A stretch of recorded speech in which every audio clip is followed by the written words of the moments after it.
welcome back to my channel. Today I'm going to be filming my top books of for 2023. So I have here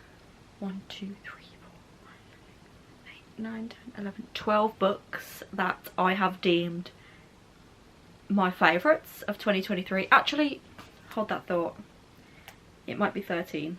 Yeah, it's 13. I have loved most of the books I've read this year. I've really had a great reading year. I'm filming this on the 17th of December and so far I've read 79 books. I'm hoping it will get to 80, maybe 81 or 82 by the end of the year, but of these 79 books that I've read this year, I've chosen 13, which were just really good. My problem is I don't write like reviews on Goodreads. I put the star rating and then I might put like one sentence or like OMG.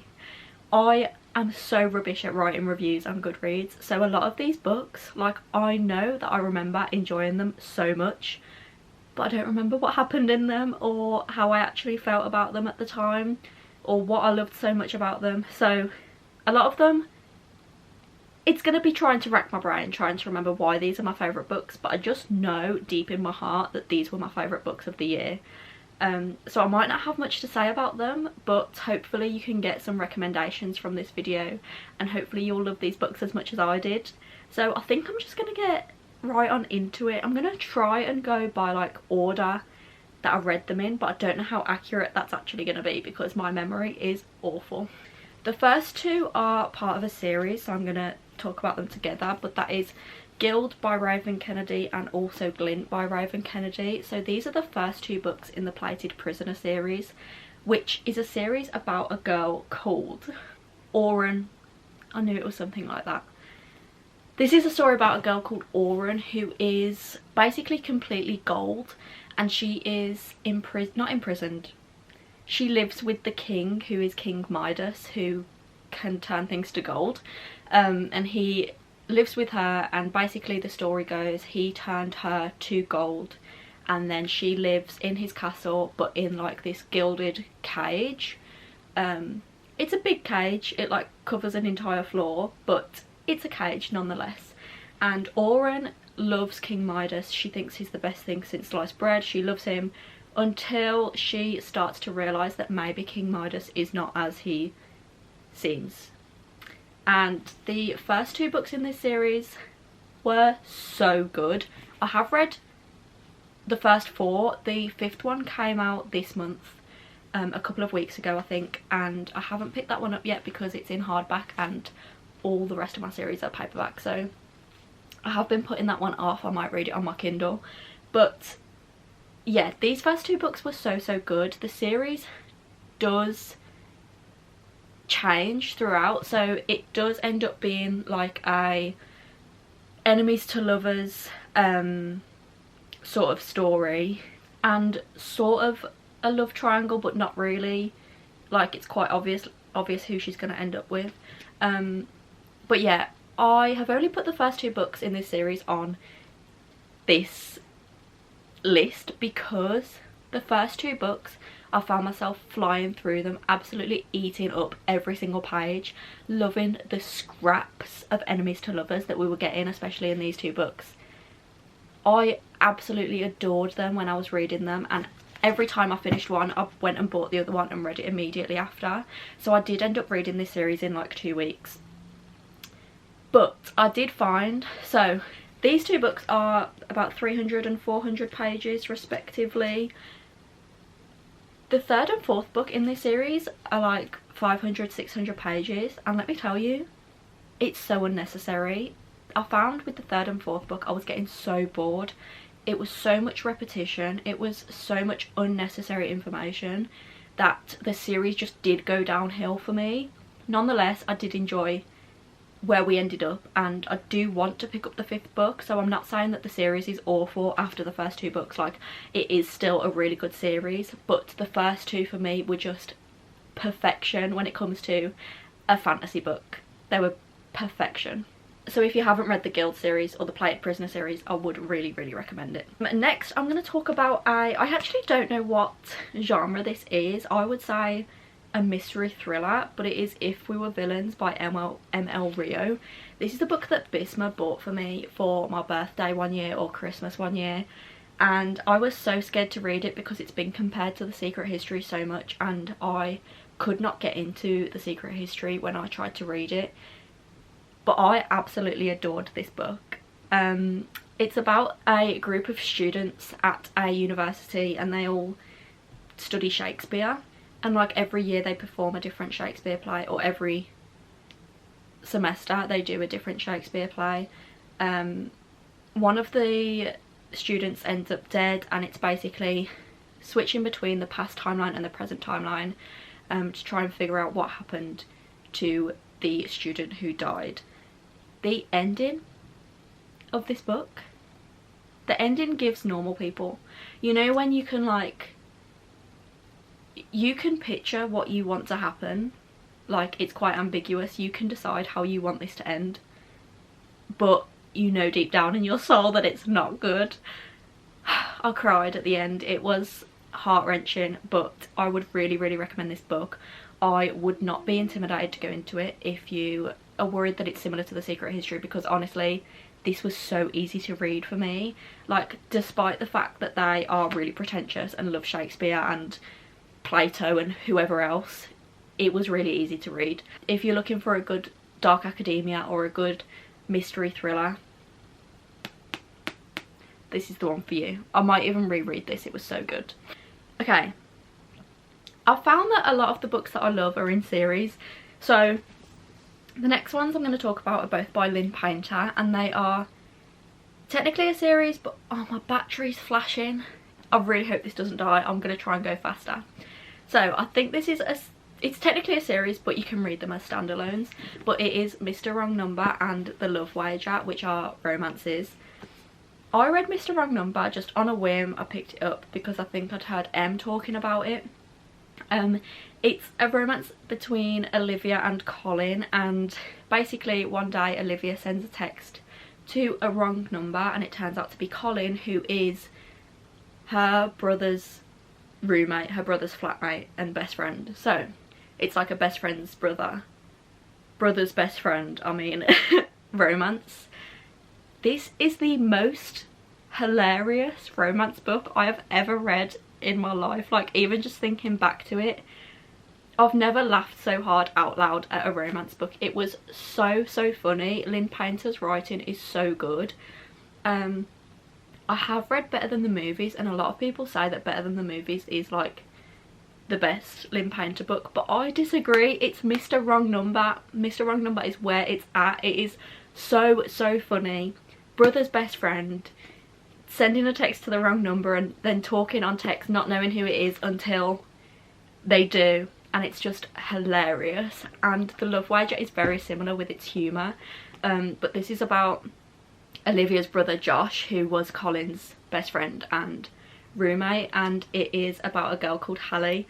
They meet one day at a bar at Olivia and Colin's wedding, and they dislike each other, but then they end up matching on a dating app. They just kind of talk, they just kind of discuss their dates with each other, and they basically make a bet on who will find love on these dating apps first, but then the romance ensues between these, so it's kind of like rivals to lovers. Again, hilarious. Like, and I don't reread romances, but I want to reread these. Every book here I want to reread, and I don't reread very often, so it's a big statement to make. But Lynn Painter, one of my favourite romance authors of all time. So good. My battery is really flashing and I'm terrified that it's going to die on me. The next two books, again, part of a series, and you've probably heard me talk about this series a million times because it is my favourite series of all time. I can't stress this enough. We have Once Upon a Broken Heart and The Ballad of Never After. I did also read A Curse for True Love, obviously, but in my opinion, these two are the best. A Curse for True Love, it just didn't hit the same for me. The ending was a bit disappointing, but these two, Jax, the Prince of Hearts, I'm sorry. If there is a man, a fictional man, that I want to marry, Out of everyone in the world, in every single book, it's him. The Prince of Hearts is... he's where it's at for me. This is very fairy tale-esque. It is about Evangeline, who is a 17-year-old girl, and she makes a deal with the Prince of Hearts, who is a fate, because her sister is going to marry who she thinks is the love of her life. So Evangeline makes a deal to try and like stop the wedding. If the angle or the lighting has changed, it's because my battery died and I had to wait for it to charge. I think it was Vanessa who said to me when I got my camera, make sure you buy extra batteries because they don't last very long. Yeah, she was right. I need to get buying some batteries. Anyway, I think I was talking about Once Upon a Broken Heart. I can't remember exactly what I said, but it follows Jax and Evangeline. She makes a deal with Jax, who is a prince. No, who is a fate. He is the Prince of Hearts, and she basically owes him 3 kisses. Jax can't kiss people. They die unless they're his one true love. So he uses her to kiss people to... I don't know, it's his weird currency. Anyway, this series is my favourite series of all time. And if you haven't read it yet, please read it. Next, I'm going to talk about Heartless by Elsie Silver. This is the second book in the Chestnut Spring series, which is a cowboy romance series which follows a group of brothers and also their friend who live on this ranch. They're cowboys. The first book in the series is Flawless, which I enjoyed. But this book right here, single dad trope, the girl becomes the nanny, he falls in love with the nanny. Need I say more? It was so good, and I didn't realise how much I loved it until I read the next one, which was Powerless, and I just didn't enjoy it that much. This one, I'm pretty sure when I read it I said it was like my new favourite romance book of all time. Right now I'd say Mr. Wrong Number is probably still above Heartless, but Heartless is a very close second. This book was so good. If you like small town romances, if you like single dad trope, this is for you. Okay, next we have another second book in a series. Do I just enjoy the second books in series more than the first? But this is Twisted Games by Anna Huang. This is the second book in the Twisted series. It follows Bridget and... what's his name? Reese. Bridget is a princess and Reese is her new bodyguard, and they start off hating each other, but they obviously have to spend time together because he is her bodyguard, and it ends up being forced proximity, enemies to lovers. It's so good. It is so good. Anna Huang's writing is so good. This is a 500-page romance book, but it felt like it was 250 pages. It flew by so fast. The protectiveness of Reese, oh, I just love when guys are protective over the girls, and Reese obviously was her bodyguard, so it was literally his job to be protective, but he never he never had a relationship. He doesn't do relationships. And then he met Bridget and he was like, this is the woman for me. And the spice in this book, I can't wait to finish this series. Okay, I think I said I was going to do 13 books, but I think I'm only going to do 12. And the next one is Divine Rivals by Rebecca Ross. This book, I was really not sure if I was going to enjoy it at all. It is a YA fantasy, and I do like YA fantasy, but this one just intimidated me, I think because it's a little bit historical. It's basically set in the middle of a war, and Iris and what's his name, Roman, the two main characters, work at this newspaper place, and they use typewriters, hence why it's historical to me, because it was literally probably only set like 100 years ago, but to me that's historical. And they were basically rivals. Oh my god, the sun. They were basically both wanting to get this promotion, so they were rivals in that sense. But then there's this magical element where Iris is writing letters which she thinks are going to her brother who is fighting in the war, but they actually end up going to Roman through this magical wardrobe. So they end up right into each other. Roman knows that it's Iris, but Iris does not know that it's Roman.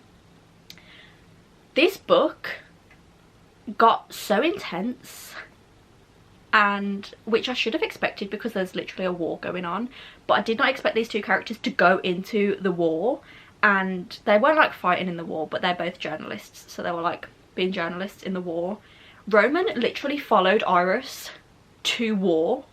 He literally jumped in front of a grenade for her. Roman is the ultimate book boyfriend, and when I tell you that the ending of this ripped my heart out and made me want to die, I mean it. I can't wait for Ruthless Vows to come out. It comes out at the start of January, and I just can't wait. I simply can't wait for it. The ending was just so heartbreaking, but it was so good. I think I cried like 5 times during this book. YA fantasy wreck. Okay, the final book I'm going to talk about, I'm pretty sure the majority of people have read, but it is Fourth Wing by Rebecca Yarros. I was so intimidated to read this book. I hadn't read a big fantasy book like this in a while. When I picked this up, this is a 500-page fantasy about dragons. I was terrified to read this book. But when I tell you it was the best decision I ever made, I buddy read this with Jemima from Jemima Rose, and I'm so glad that we buddy read this because it meant that we constantly had each other to talk to about it, because so much happened in this book and I was theorising throughout the whole book about Violet's older brother, about the dragons. So this follows Violet, as I just said, and Xaden. It is very enemies to lovers. There is so much action and intensity in this book. I really don't know what to say about it because I don't want to spoil a single thing. I went into this book completely blind and not knowing what to expect, and so if you haven't read this, I would recommend doing that, because the twists and turns were incredible. And I have heard pretty negative things about Iron Flame, which is why I'm so terrified to pick up the next one, but I do really want to read it because the ending of Fourth Wing left us on such a cliffhanger that was sort of hinted at but wasn't really, you didn't actually know that that was going to happen until the very last page. So this was so good. Oh, this could go horribly wrong. These are the 1, 2, 3, 4, 5, 6, 7, 8, 9, 10, 11. Oh, there's only 11 books here. Am I stupid? There's 11 books here. I can't do maths, that's not my fault. Oh. These are the 11 books that I consider my top books of 2023. I looked on Goodreads and I'm pretty sure my average rating for 2023 was 4.3 stars, which is really, really good. But these are the ones that I've chosen as my top books. I can't wait for 2024 and to read some more incredible books, particularly some sequels to a lot of the books in this stack. But yeah, let me know in the comments what some of your favourite books of 2023 were, and thank you for watching.